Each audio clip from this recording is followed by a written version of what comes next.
সারা দেশ স্তম্ভিত, কারণ শুরু হয়েছে এক অভূতপূর্ব অত্যাচার এবং নৈরাজ্য। এই অত্যাচার আর নৈরাজ্য সারা দেশ আগে কখনো দেখেনি। আওয়ামী লীগের সন্ত্রাসীদের স্টাইলে এবার যুব দলের সন্ত্রাসীদের হাতে 28 অক্টোবর স্টাইলে খুন হইল এক ব্যবসায়ী। পাথর দিয়া বিপুল জিঘাংসা নিয়া থেতলে দিছে সেই ব্যবসায়ীর শরীর। সমকালের প্রতিবেদনে বলা হয়েছে, নিহত সোহাগের কাছে কিছুদিন ধরে ব্যবসার অর্ধেক ভাগ দাবি করে আসতেছিল স্থানীয় যুবদল নেতা পরিচয় দেওয়া মাহিন। সোহাগ তাতে রাজি হয়নি। এই নিয়ে তাকে হুমকি ধামকি দেওয়া হয়। হত্যার আগের দিন তার গুদামে গুলিও চালানো হয়। সারা দেশে লুটতরাজ চাঁদাবাজিতে কোন কোন দলের লোকেরা যুক্ত আমরা জানি।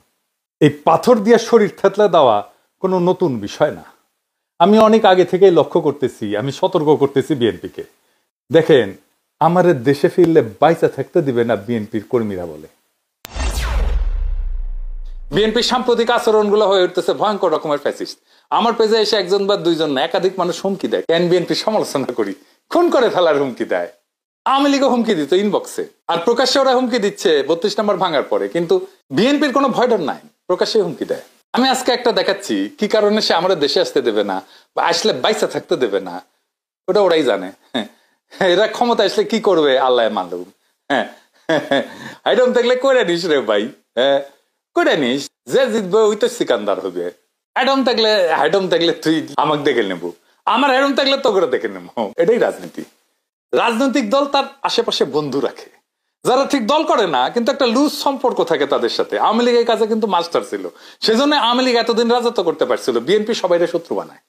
এদের কর্মীদের রাজনৈতিক শিক্ষা এত দুর্বল, এরা যখন দাবরানির উপরে থাকে তখন কেসো হইয়া থাকে, আর যখন ক্ষমতার গন্ধ পায় তখন নেকড়ে হইয়া ওঠে। যাই হোক, এগুলো নিয়ে আলাপ করবো পরে। নির্বাচন আসুক, ক্যাম্পেইন করে দেবো, দেখাই দেবো জনগণকে কাদের ভোট দিতেছেন। দেখেন, কিছুই হবে না হয়তো, কিন্তু আমি খায় না খায় কন্টেন্ট বানাবো। শুধু আমার যে গালিগুলো দিছে বিএনপির কর্মীরা, সেগুলো কম্পাইল করলে না 10টা এপিসোড হয়ে যাবে। আমার এই যদি মাইরা ফেলাইতে চায় তাহলে তো একজন সাধারণ ব্যবসায়ীকে থেতলাইয়া দেবেই। গতকালকের ভিডিওতে একজন বলতেছে, বিএনপির কর্মী, যে হিন্দু, আমি হিন্দু, তাই বাংলাদেশে আমি অশান্তি লাগাই দিতে চাই মুসলমানদের মধ্যে। চিন্তা করেন, এইটা যদি বিএনপির একজন কর্মীর রাজনৈতিক চিন্তা হয়, সেই বিএনপি দেশকে কি দেবে? আমার আর ইলিয়াসের ছবিতে যদি জুতা মারতে পারে, তাহলে একজন সাধারণ মানুষকে খুন করতে তো সমস্যা হবেই না। আমাদের বলে মালাউন, বিএনপির কর্মীরা গালি দেয় মালাউন বইলা। তো এই দল আগামীর বাংলাদেশে নেতৃত্ব দিতে পারবে? পারবে না।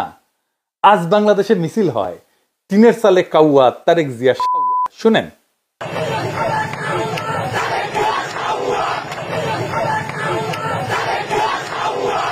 এর দায় কার? চান্দাবাজদের নাকি বিএনপির অনলাইন ইনফ্লুয়েন্সারদের?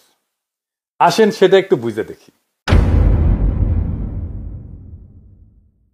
এর দায় ক্যাটাগরিক্যালি কয়েকজনের। আমি নাম বলতে চাইতেছিলাম না, কিন্তু আজকে আমি বলবো। আমি তালিকা করে আজকে নাম বলবো। এই তালিকায় প্রথমে থাকবে ফাহাম আব্দুল সালাম, শাহেদ আলম, রাশেদ, বুলডগ মির্জা, অ্যাপোলো, জুলকারনাইন সায়েদ, রুমিন ফারহানা, ফজলু পাগলা, কথা কামাল, মারুফ, বিএনপির সাথে অ্যালাইন্ড হওয়া সিপিবি বামপন্থী ঘটনার লোকেরা এবং আরো কয়েকজন। এরা ইন্টেলেকচুয়ালি বিএনপিকে পথভ্রষ্ট করছে নিতান্ত নির্বুদ্ধিতা থেকে এবং বিগ ইগো থেকে। এরা বিএনপির কর্মীদেরকে উস্কাইছে, যারা বিএনপির শত্রু না তাদের বিরুদ্ধে। বিএনপির ভ্রান্ত ন্যারেটিভ তৈরি করছে এরাই। হুদাই ছাত্রদের, এনসিপি, প্রফেসর ইউনূসের সরকার, জামাত শিবিরের পিছনে লাগছে এরাই সেই ন্যারেটিভ তৈরি করছে। ওয়াকারের সাথে দোস্তালি করছে এরাই। এর ফলে বিএনপির কর্মীরা সারা দেশে দিগ্ভ্রান্ত হয়েছে। পলিটিক্স বুঝতে পারেনি, রাজনীতি বুঝতে পারেনি, আজকার করণীয় কি বুঝতে পারে নাই। বিএনপির নেতৃত্ব বিভ্রান্ত হয়েছে। এমন কইতে পারেন বিএনপির নেতৃত্ব লায়ক না যে তাদের বিভ্রান্ত করা যায়? তাদেরকে যে বিভ্রান্ত করা যায় তারা যে লায়ক না, এটা তো আমরা হাসিনা বিরোধী লড়াই দেখছি, তাই না? সেজন্যই তো বিএনপি এই লড়াইয়ের নেতৃত্ব দিতে পারে নাই। তাই বিএনপির পলিটিক্যাল ম্যাচুরিটি কেমন সেটা নিয়ে প্রশ্ন তোলা যায় আছে। আমি বিরামহীন ভাবে বিএনপির এই ভুল রাজনৈতিক কৌশল নিয়ে কথা বলছি। বিএনপি মনে করিছে বিএনপির আমি পাকা ধানে মই দিতেছি, হ্যাঁ, অথচ এরা বোঝে নাই আমার বিএনপির সাথে অ্যালাইন্ড হয়ে যাওয়াটাই সবচেয়ে সহজ ছিল। আমার উপরে ঝ্যাপে পড়িছে। এই ঝ্যাপে পড়ার ইন্টেলেকচুয়াল সাপোর্ট দিছে এই লোকগুলো যাদের নাম আমি বলছি। এরা হেন নোংরামো নাই যেটা তারা করে নাই। তো এর ফল কি? ফল তো একটাই, পিনাকির বালটাও ফেলতে পারে নাই। আর বাংলাদেশের রাস্তায় স্লোগান ওঠে, টিনের সালে কাউয়া, তারেক রহমান। আবার শুনেন,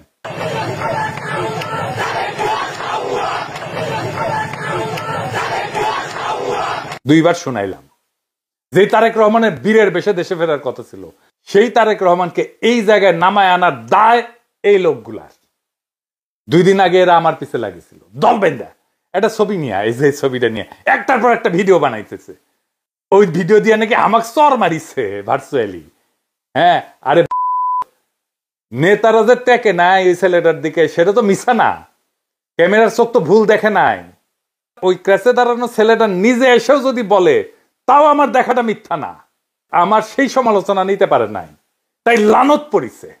আজকে রাজপথে স্লোগান উঠেছে তারেক রহমান। ইডেনে ছাত্র দলকে হল ছাড়ার আলটিমেটাম দিছে। এই ইডেন থেকে ছাত্রলীগ আর আওয়ামী লীগ বিতাড়নের শুরুটা শুরু হয়েছিল, মনে আছে না? আমি যে সমালোচনা করেছিলাম, সেই ছবিতে বুড়া নেতারা একজন আহতের দিকে না তাকায় নিজেরা গল্প করতেছিল, সেই সমালোচনা তারা নিতে পারে নাই। আর আজ তারা লজ্জায় মুখ দেখাতে পারতেছে না। দুর্বিনীত বর্বর মধুলবীদের দলে ভিড়ায় এক সময়ের সহযোদ্ধাদের উপরে জিঘাংসা নিয়ে যারা ঝাঁপায় পড়ে, তাদের উপরে এভাবেই খোদা লানত পড়ে। আমি অভিশাপ দেই নাই, কিন্তু অভিশাপটাই না আনিছেন আপনারাই। রাজনীতিতে লাগে বয়ান, ন্যারেটিভ। ওইটা যারা পারে তারাই রাজনীতির গতিমুখ ঠিক করতে পারে। ওইটা আসে এইখান থেকে, মাথা থেকে, এটি থেকে। ওইটা যতদিন থাকবে, যাদের সচিব থাকবে চিন্তায়, তারাই রাজনীতির মাঠে টিকে থাকবে। নিজেরা এভাবে জয় বাংলা হয়ে যাবেন, যারা চিন্তায় সজীব তাদেরকে পরাজিত করতে পারবেন না। এই সরল সত্যটা মাথায় রেখেন এখন থেকে। বিএনপির এই দশা কারা করলো, কিভাবে করলো এবং কেনই বা করলো, আসেন এটা একটু বুঝে দেখি। ওয়াকার আর তার পাশ পোষা ডিজিএফআই এর প্ল্যান এটা। বিএনপি যখনই ইন্ডিয়ার খপ্পর থেকে বাইরে হয়েছে, তখনই বিএনপির চান্দাবাজ দুর্বৃত্ত অংশকে আশকারা দিয়ে মাঠে নামাইছে ডিজিএফআই। তাদের ইন্টেলেকচুয়াল সাপোর্ট দিছে বিরানি আলম, কচুঘাতি সহ অনেকেই, যারা বাংলাদেশে অ্যান্টি হাসিনা, অ্যান্টি ফ্যাসিস্ট রাজনীতি বুক দিয়ে আগলায় রাখতে পারে, তাদের বিরুদ্ধে ক্যাম্পেইন শুরু করছে এরা। এই কচুখেতি জুলকার নাইন সায়ের যা বলবে মনে করবেন এটা ওয়াকারের কথা, এটা ডিজিএফআই এর কথা। ও ডিজিএফআই থেকে মাসোহারা পায়। তারেক রহমান আর প্রফেসর ইউনূসের মিটিং হওয়ার পর আমি বলছিলাম ইন্ডিয়া আপাতত পরাজিত হয়েছে, কিন্তু ওয়াকার নতুন প্ল্যান নিয়ে মাঠে নামবে, মনে আছে না? ডিজিএফআই এর লক্ষ্যই ছিল বিএনপির বেপরোয়া অংশকে দিয়া এমন অবস্থা তৈরি করা যেন বিএনপি ঘৃণিত রাজনৈতিক শক্তিতে পরিণত হয়।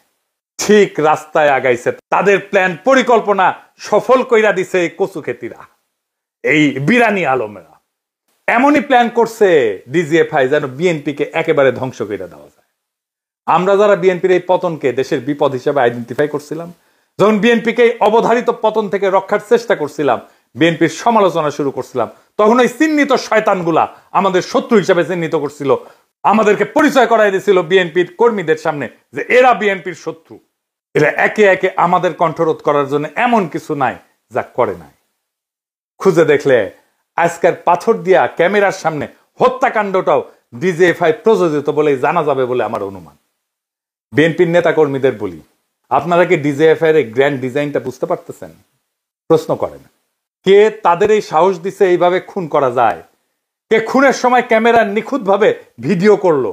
চান্দা নেপে খুন করে একরকম, কিন্তু বিভৎস ভাবে খুনের স্পেকটাকল কার পরিকল্পনায়? অবাক লাগে না? যেন ক্যামেরাম্যান জানতো এই ঘটনা ঘটবেই তার সামনে। নিখুঁত অ্যাঙ্গেল থেকে ভিডিও। বিরানি আলম আর কচুখেতিকে জিজ্ঞাসা করেন কেন তারা এইভাবে বিএনপির ক্ষতি করতে মরিয়া হয়েছিল। পিনাকি, ইলিয়াস, কনক এরা তো বিএনপির শত্রু না, শত্রু ছিল না। কেন তারা পিনাকি ইলিয়াসের পিছনে লাগিয়েছিল? তারা প্রচার করছে না বিএনপিকে আমরা ক্ষমতায় আসতে দিতে চাই না। বিএনপি এখন ক্ষমতায় আসতে পারবে? কি মনে হয়? প্রফেসর ইউনূসের সরকারের আইন শৃঙ্খলা রক্ষার ব্যর্থতার কথা বলতেছিল। আরে বেকুবের বাচ্চা, ম্যাজিস্ট্রেসি পাওয়ার নিয়ে মাঠে কি আর্মি নাই? ওয়াকারের লোক নাই? তারা কি লাইতেছে? প্রথম আলোর সামনে তো ঠিকই আর্মি দিয়া গরু জবাই ঠেকাইতে গেছিল। আর্মি এই হত্যাকাণ্ড ঠেকাইতে পারে নাই কেন? চান্দাবাজ কইয়া মুখে ফেনা তুলে ফেলছে। সাধারণ পাবলিককে পিটাইতেছে না আর্মি? পাশার মধ্যে পিটাইতেছে না? পাশা লাল কইরা দিতেছে না? আর্মি চান্দাবাজ ধরে পিটাইছে? একটাও পিটাইছে দেখান?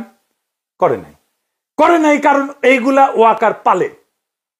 আবার দেখেন এই নধর এই দাবি করিচ্ছে বিএনপির গুন্ডাদের ম্যানেজ করার জন্য বিএনপির ক্ষমতায় যাওয়া দরকার। এগুলোর এখন হোলসেলে ছাপরান বিএনপির কর্মীরা। আপনাদের বলতেছি, যদি বিএনপিকে রক্ষা করতে চান, এগুলাকে যদি হোলসেলে না থাপড়ান, বিএনপি রক্ষা পাবে না। বিএনপিকে এই জায়গায় এইগুলা নিয়ে আসছে, এই ছাপড়িগুলা। যেদিন থেকে বিএনপির কান্দে চাপিছে, সেদিন থেকে বিএনপির পতন শুরু হয়েছে। বিএনপির নেতাকর্মীদের এখন কি করণীয়? এইটা বিএনপির জন্য একটা ওয়েক আপ কল। বিএনপির কই আওয়ামী লীগের রাজনীতি করা বাদ দেন। ওয়াকার যে আপনাদের মারবে সেটা বিশ্বাস করেন এখন। ইন্ডিয়ার হাত ধরতে যায় না, আব্দুল নূর তুষারদের হিরো বানায় না, রুমিন আর ফজা পাগলারে বহিষ্কার করেন যদি বাঁচতে চান। আর কর্মীদের বলেন ছাত্রী আর কচু খেতিদের বয়ান দিয়া প্রভাবিত না হইতে। আর যা যা করছেন এতদিন এক সময়ের সহযোদ্ধাদের সাথে, তার জন্য পাবলিকের কাছে ক্ষমা চান, আমাদের কাছে ক্ষমা চাইতে হবে না। এনসিপি আর জামাত শিবিরের পিছে লাগা বন্ধ করেন, প্রফেসর ইউনূসের সরকারের পিছে লাগা বন্ধ করেন। এখনো টাইম আছে, আপনাদের ফিরে আসার সম্ভাবনা আছে। রাজনীতিটা করেন, কিভাবে করতে হবে রাজনীতি নিজে না বুঝলে আলাপ করেন, সাহায্য করব, পরামর্শ দিব। 2 সপ্তাহের মধ্যে পরিস্থিতি ঘুরে দেওয়া যাবে যদি কথা শুনেন আমাদের। আমার কথা শুনলে যে ফায়দা আছে তার প্রমাণ হইতেছে পিনাকিরে তো হুতাই দিতে চাইছিল আপনার দলের চাপড়িরাই। ওয়াকার আর কচু খেতিদের সাথে মিলা পারছে, পারে নাই। তাই কইতেছি, সিচুয়েশন কেমনে পাল্টাইতে হয় সেটার জন্য গুরু না মানেন, পরামর্শ নিলে ক্ষতি নাই। আর জামাত শিবির এনসিপি কে বলি, চান্দাবাজদের বিরুদ্ধে কথা বলেন, অসুবিধা নাই, কিন্তু বিএনপিকে দল হিসেবে, তারেক রহমানকে রাজনৈতিক নেতা হিসেবে আক্রমণ করেন না। এতে দেশের উপকার হবে না। বিএনপি মানে চান্দাবাজ না, বিএনপি মানে জিয়াউর রহমান, বিএনপি মানে খালেদা জিয়া, বিএনপি মানে আমাদের anti Baksal pioneer political platform. সেটা ধ্বংস হইলে বাংলাদেশ বিপদে পড়বে। বিএনপি আমাদের শত্রু না, বিএনপি আমাদের বন্ধু সহযোদ্ধা। তার উপরে অভিমান হইতে পারে, কিন্তু ঘৃণা করা চলে না। রাজনৈতিক বিভ্রান্তি থাকতেই পারে, কিন্তু বিভেদ ডেকে আনা যাবে না। বিএনপি এই জাতির স্বতন্ত্র চেতনার এক অবিচ্ছেদ্য অধ্যায়। তারেক রহমান ভুল করতে পারেন, কিন্তু বিএনপিকে পুঙ্খানুপুঙ্খভাবে বাতিল করা মানে এদেশের গণতান্ত্রিক ধারাকে দুর্বল করা, এদেশের ফ্যাসিবাদ বিরোধী, ভারতীয় আগ্রাসন বিরোধী লড়াইকে দুর্বল করা।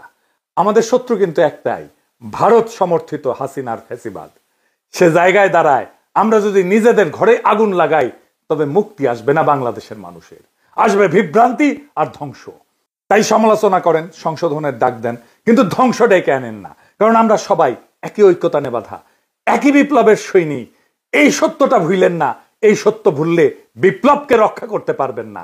বিপ্লবকে রক্ষা করাই আমাদের প্রথম কর্তব্য। ইনকিলাব জিন্দাবাদ।